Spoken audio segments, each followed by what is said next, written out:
Mga kapatrol, ayos ba ang mga pasa ni Kai Sotto? Well, isa lang ang masasabi ko sa ating idol. Na-unlock ni Coach Tim Cone ang isang aspeto sa kanyang laro na gusto-gusto niyang gawin at ito ay ang passing the ball. Hindi man nakakagawa ng sangkatutak na mga puntos, pero na-unlock naman ni Coach Tim Cone ang kanyang passing ability. Ito na ang simula ng transformation ni Kai, and after the Olympic qualifying tournament, ay hindi na ako magugulat kung kukunin siya ng Denver Nuggets pamalit kay Nikola Jokic. Very impressive kasi ang pinakitang playmaking skill ni Kai. Grabe, wala akong masasabi.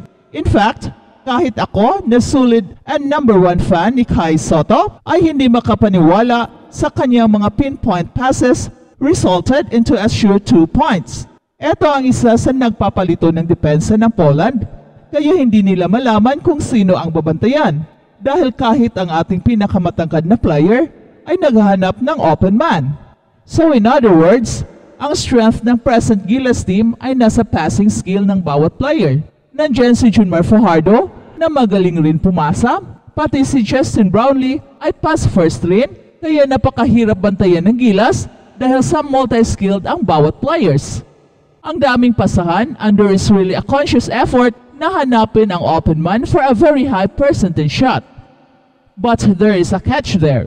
Dahil ang strength ng Gilas ay nasa kanilang pasahan, pero at the same time, ito rin ang nagiging biggest problem ng team. It resulted into a lot of turnovers. Kay Kai Sotto pa lang ay naka 5 turnovers na siya. Ito ang nagpapatalo ng team, very unusual sa mga team na hinahandle ni Coach Tim Cone. Well, ito ay dahil sa unfamiliarity ng team. Galing kasi sa iba't ibang mga teams at mga liga ang bawat manlalaro, kaya nag-adjust pa ang lahat. Add to the fact na trades lang ang kanilang practice ng team, yet muntik na nating talunin ang mga bigating teams ng Europe. Hindi pipitsuging team ang Poland. Dahil tinambakan ng Poland ang New Zealand, pero against Gilas ay 2 points lang ang kanilang lamang. Based sa dalawang laro na to, ay makapagsabi tayo na itong Gilas team na to is for real. Grabe ang pinakita nila potential, considering na kulang ang team sa preparation. The best thing ay, kahit ang daming turnovers ng Gilas ngayon, ay correctable naman ito going forward. And I expect na against Latvia ay malimit na ng team ang turnovers dahil the more games for Gilas means more opportunity at makabisado ng lahat ng mga players ang sistema ni Coach Tim Cone. Kailangan lang na magsama ang team ng mahabang panahon and for sure, ma-perfect na rin nila ang kanilang executions. Marami pa kasing mga hesitations at mga adjustments sa bawat player. Kahit nga si Justin Brownlee ay merong hesitation. Well, ang tanong, ano ang chances natin against Latvia? Kung sa kaya, ay sa palagay ko ay kaya ng Gilas ang Latvia, especially kung hindi maglalaro si Kristaps Porzingis. Ang kailangan lang ay bumaba ang turnovers at huwag magka-foul trouble sina Kai Sotto at Junmar Fajardo. Sila kasi ang dalawang players na irreplaceable sa lineup ng Gilas. Kapag nilabas silang dalawa, ay biglang lumiit ang ating team, kaya silang dalawa ang crucial kung gusto nating manalo against Latvia.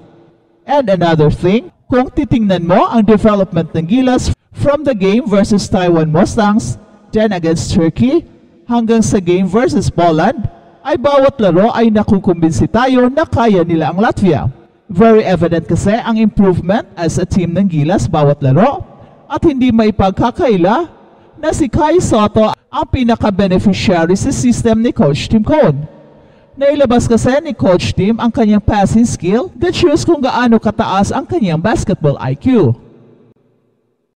At balitang NBA naman, 2024 NBA Free Agency. Si Paul George opts out of Los Angeles Clippers contract at pumapasok sa free agency.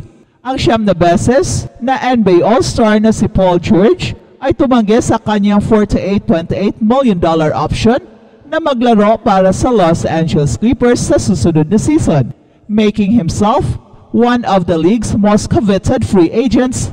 At yan ay ayon kay ESPN's Adrian Wojnarowski.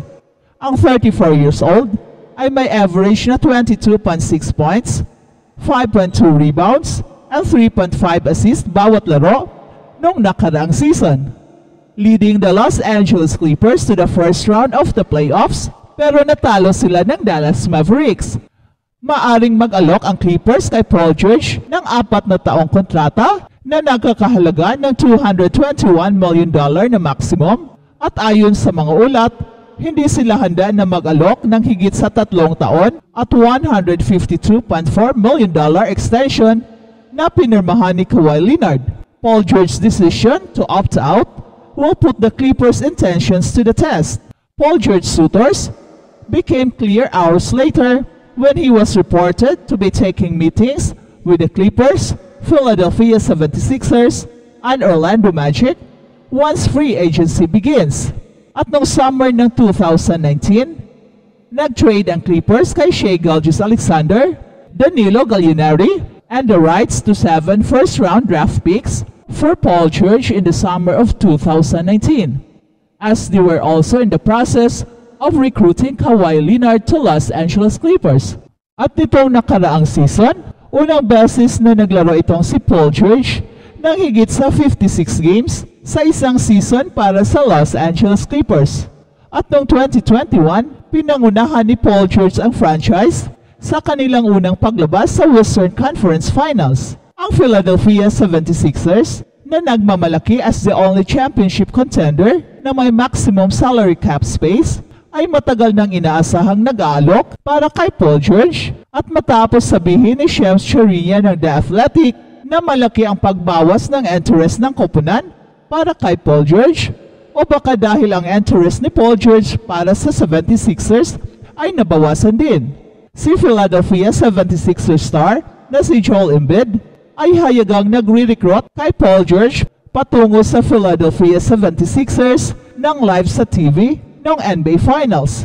However, championship contention may not be Paul George's sole purpose in free agency.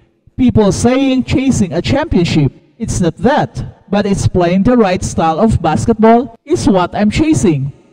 Yan ang sabi ni Paul George during the recent episode of his podcast addressing his free agency goals. Si Paul George ay maaring pumirma sa ibang koponan para sa kanyang $212 million contract sa susunod na 4 na taon. Ang Detroit Pistons ay kasalukuyan ang tanging koponan bukod sa 76ers na inaasahang magkakaroon ng sapat na cap space para sa kanya. At ayon kay NBA insider na si Mark Stein, itinuturing ng Golden State Warriors na prioridad ang paghahabol kay Los Angeles Clippers star na si Paul George at iba pang mga target kaysa pag-uusapan ang bagong kontrata kay Golden State Warriors veteran na si Klay Thompson. Iniulat ni Mark Stein na ang mga pagtatangka sa trade ay lalong pinalalim ang agwat sa pagitan ng panig ng negosasyon kay Klay Thompson.